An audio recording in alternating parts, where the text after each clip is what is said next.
Good morning. Last week we talked about the Babylonian exile, and just like we did when we were talking about the Assyrian exile, I wanted to take one of the lessons to just talk about the prophets who were active during this time. We actually have a lot more prophecy coming during this period of history, at least as far as the ones who are writing things down, than we do previously. And so during this time, all the major prophets are active in writing. Jeremiah, Isaiah, Ezekiel, Daniel, they're all writing during this period. In addition to them, we also have the minor prophets of Habakkuk and Obadiah and Joel. And as we mentioned last week, this is a major turning point in the history of Judah. Things have really been shaken up. There's a lot of confusion about what's going on and how they're supposed to respond to it. So this morning, we're going to take a look at some of what these prophets were saying. Last week, we talked a bit about Jeremiah. Let's take a look at some of the earlier chapters in that book. Jeremiah 3, verses 6 through 10. During the reign of King Josiah, the Lord said to me, "Have you seen what faithless Israel has done? She has gone up on every high hill and under every spreading tree and has committed adultery there. I thought that after she had done all this, she would return to me. But she did not. And her unfaithful sister Judah saw it. I gave faithless Israel her certificate of divorce and sent her away because of all her adulteries. Yet I saw that her unfaithful sister Judah had no fear. She also went out and committed adultery. Because Israel's immorality mattered so little to her, she defiled the land and committed adultery with stone and wood. In spite of all this, her unfaithful sister Judah did not return to me with all her heart, but only in pretense, declares the Lord." We skip over to chapter 5, verses 1 through 3. Go up and down the streets of Jerusalem. Look around and consider. Search through her squares. If you can find but one person who deals honestly and seeks the truth, I will forgive this city. Although they say, "As surely as the Lord lives," still they are swearing falsely. Lord, do not your eyes look for truth? You struck them, but they felt no pain. You crushed them, but they refused correction. They made their faces harder than stone and refused to repent. In chapter 3, Judah doesn't really learn the lesson from Israel. The northern kingdom is bad. And remember, they're the ones who broke away, and they decided to set up idols and start false worship just so they didn't have to go back to Jerusalem. They paved the way for all the bad stuff to happen. Judah, well, they're supposed to be the ones, they still have the holy city. They have the temple. They're the ones who are supposed to be doing right. But they're not. They end up following Israel's lead. And then in the 5th chapter, we have this little callback to the story of Sodom and Gomorrah. He says, "Go to Jerusalem, look around. If you can find one person who's still good, I'll forgive him." Just like Abraham making that deal. What if there's 20? What if there's 50? What if I can just find a few? Here God's saying, go look for one. Find me one. You can't. It doesn't matter. They're all bad. We turn over to the book of Habakkuk, and Habakkuk is written as a kind of back and forth between the prophet and God. And Habakkuk lodges a complaint. And then God answers. The prophecy that Habakkuk the prophet received. "How long, Lord, must I call for help, but you do not listen? Or cry out to you violence, but you do not save? Why do you make me look at injustice? Why do you tolerate wrongdoing? Destruction and violence are before me. There is strife and conflict abounds. Therefore the law is paralyzed and justice never prevails. The wicked hem in the righteous so that justice is perverted." So there's his complaint. God said, go there and look. See if you can find one person. What Habakkuk is saying is, yeah, I'm seeing bad everywhere. It's everywhere. It's all around. There's destruction and violence and conflict. He says, justice never prevails. And then look at God's response to that, picking up in verse 5. Look at the nations and watch, and be utterly amazed, for I am going to do something in your days that you would not believe, even if you were told. I am raising up the Babylonians, that ruthless and impetuous people who sweep across the whole earth to seize dwellings, not their own. They are a feared and dreaded people. They are a law to themselves and promote their own honor. Their horses are swifter than leopards, fiercer than wolves at dusk. Their cavalry gallops headlong. Their horsemen come from afar. They fly like an eagle, swooping to devour. They all come intent on violence. Their hordes advance like a desert wind and gather prisoners like sand. They mock the kings and scoff at rulers. They laugh at all fortified cities. By building earthen ramps, they capture them. Then they sweep past like the wind and go on. Guilty people whose own strength is their God. Habakkuk sees just how terrible things have gotten. And his question to God is, why aren't you doing anything about this? The response is, I know it's bad, and I am doing something. Something's about to happen. I'm sending some really, really bad people to come there and give you what you deserve. That's not too comforting. In class this morning, we kind of talked about what might his response to that be. Like, oh, maybe I should just keep my mouth shut. Maybe I shouldn't have said anything at all. This isn't good. Oh, no. We've got the book of Obadiah. That's kind of an outlier because he prophesies during the Babylonian period, but his prophecies aren't about Babylon. Instead, he's prophesying against Edom. During the invasion, when the people from Jerusalem were trying to escape and get away, here come the Babylonians. We got to get out of here. They're heading for the hills. Edom jumped in and helped the Babylonians. They could have helped those who were running away. They could have given them refuge. Or they could have just said, not our business, we're staying out of it. But instead, they took great joy in the fact that Jerusalem was being destroyed. And so they made it harder for anyone to leave. They set up roadblocks. They went out on hunting parties. They were doing all they could to make sure everyone in Jerusalem got rounded up. And the message in Obadiah seems to be, hey, God doesn't need any help from you guys. He's sending judgment on his people. He's using Babylon to do it. Edom has no business in this, but since you like making it your business, now judgment's coming on you as well. And Edom's going to fall. In the book of Joel, he uses the metaphor of locusts. He says that Babylon is like a swarm of locusts that are going to come in and devour everything. But they're not going to be there forever. And Joel gives a message of hope. Chapter 2, 18 through 32, then the Lord was jealous for his land and took pity on his people.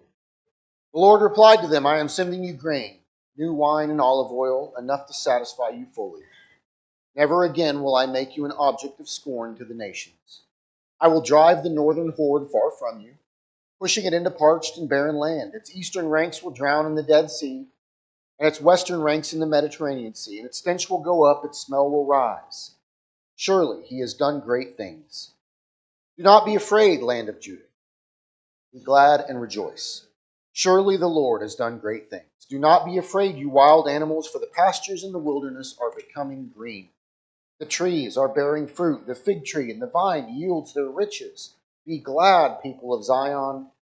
Rejoice in the Lord your God. For he has given you the autumn rains because he is faithful. He sends you abundant showers, both autumn and spring rains as before. The threshing floors will be filled with grain. The vats will overflow with new wine and oil. I will repay you for the years the locusts have eaten. The great locust and the young locust, the other locust and the locust swarm. My great army that I sent among you. You will have plenty to eat until you are full. And you will praise the name of the Lord your God, who has worked wonders for you. Never again will my people be shamed. Then you will know that I am in Israel, that I am the Lord your God, and that there is no other. Never again will my people be shamed. And afterwards, I will pour out my Spirit on all people. Your sons and daughters will prophesy, your old men will dream dreams, your young men will see visions. Even on my servants, both men and women, I will pour out my Spirit in those days. I will show wonders in the heavens and on earth, blood and fire and billows of smoke. The sun will be turned to darkness and the moon to blood before the coming of the great and dreadful day of the Lord. And everyone who calls on the name of the Lord will be saved. For on Mount Zion and in Jerusalem there will be deliverance, as the Lord has said, even among the survivors whom the Lord calls.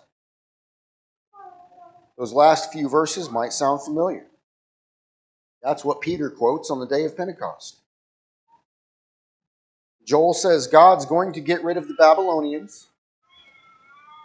You're going to go back to the land. You're going to be blessed. Things are going to be okay.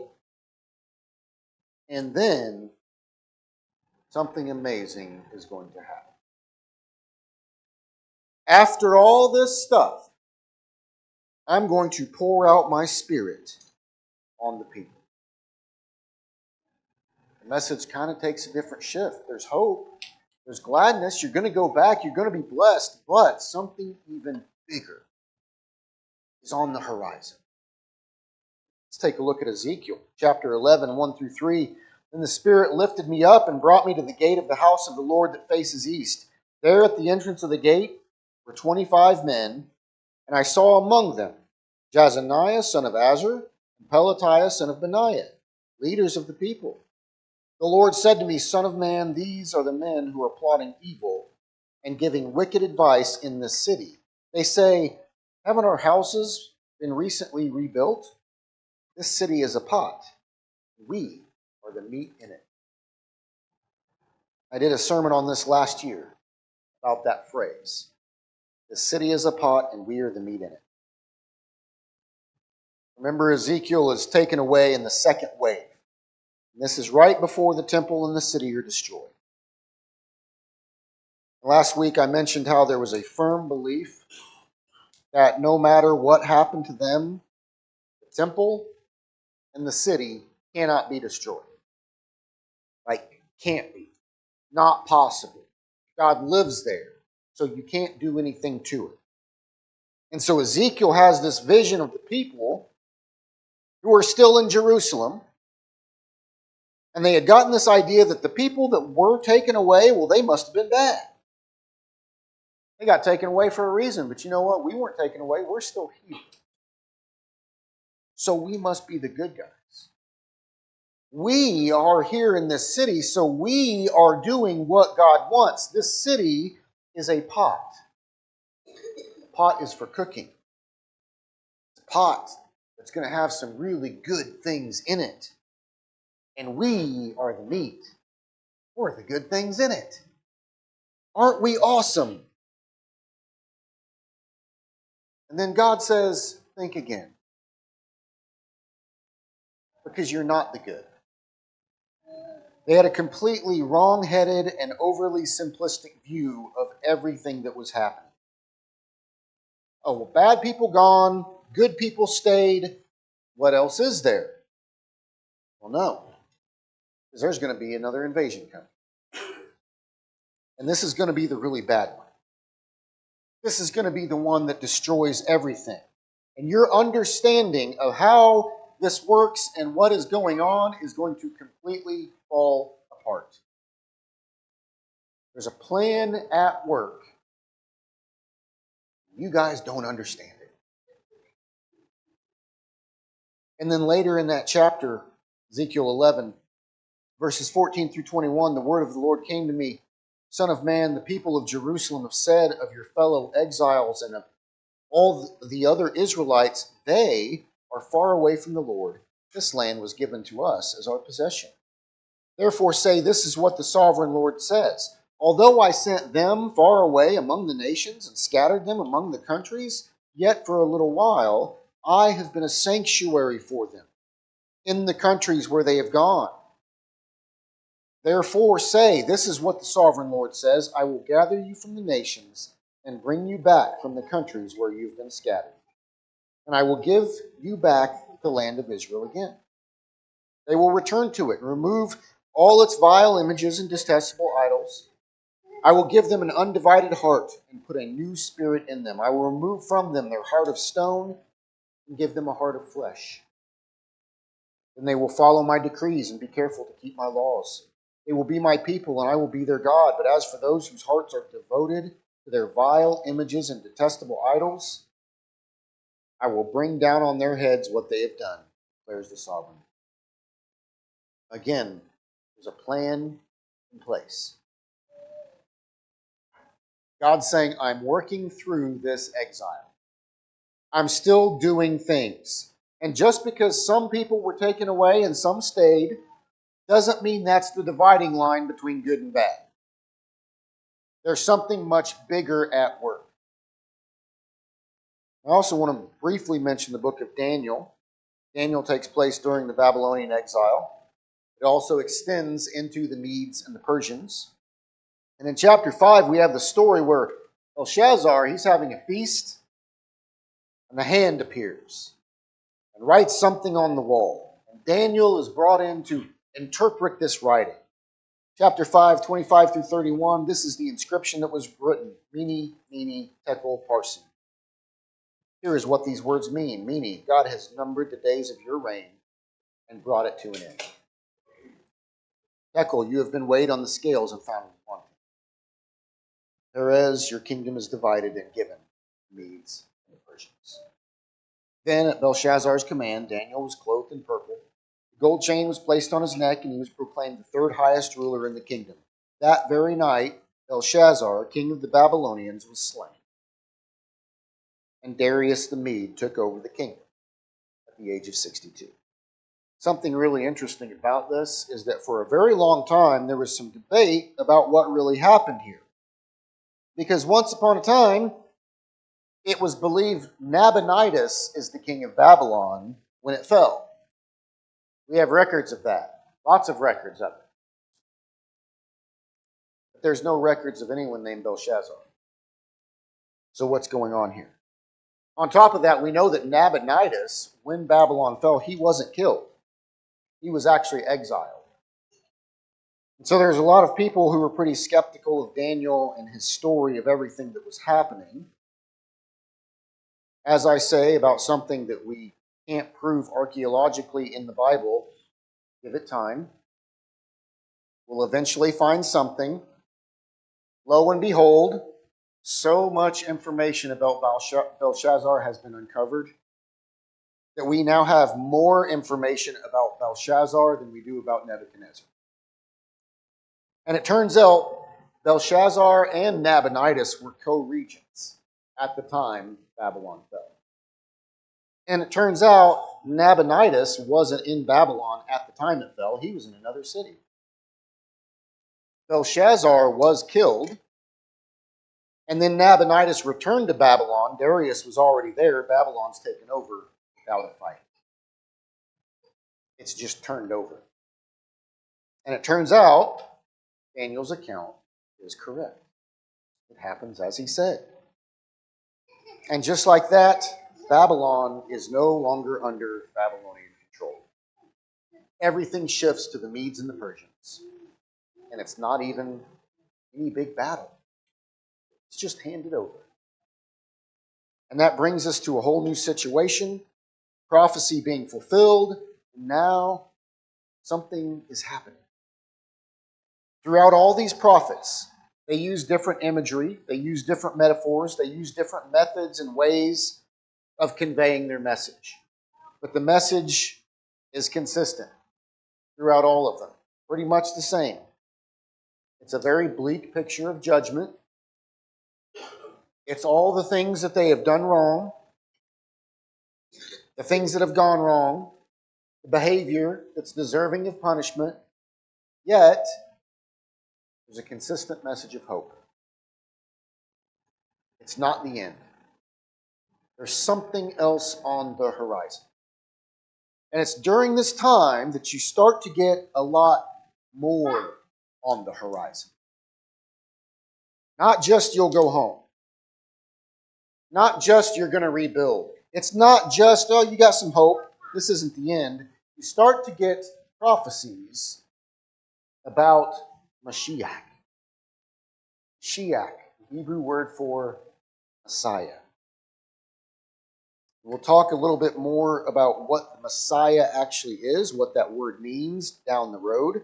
But it's during this exile. And it's during this time with these prophecies, you start to get more and more of them about a person, especially in Daniel and Isaiah.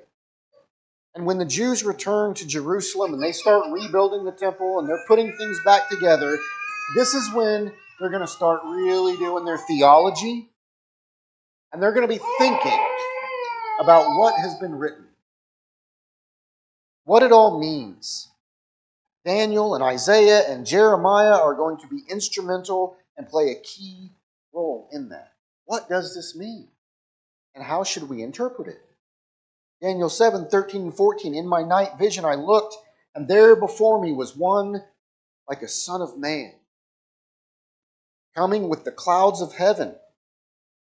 He approached the Ancient of Days and was led into his presence. He was given authority, glory, and sovereign power. All nations and peoples of every language worshiped him. His dominion is an everlasting dominion that will not pass away, and his kingdom is one that will never be destroyed. Well, that's an interesting passage right there. The Ancient of Days. We all know who that is, but who's this Son of Man coming on the clouds of heaven? And why is he given authority, glory, and sovereign power over all the nations? It's only the Ancient of Days who has authority, glory, and sovereign power over all the nations, right? Why does the Son of Man have it? Who is he? In a few weeks, we're going to be taking a closer look at this passage. But things like this start to shape their view. It gets the wheels turning. They start asking questions.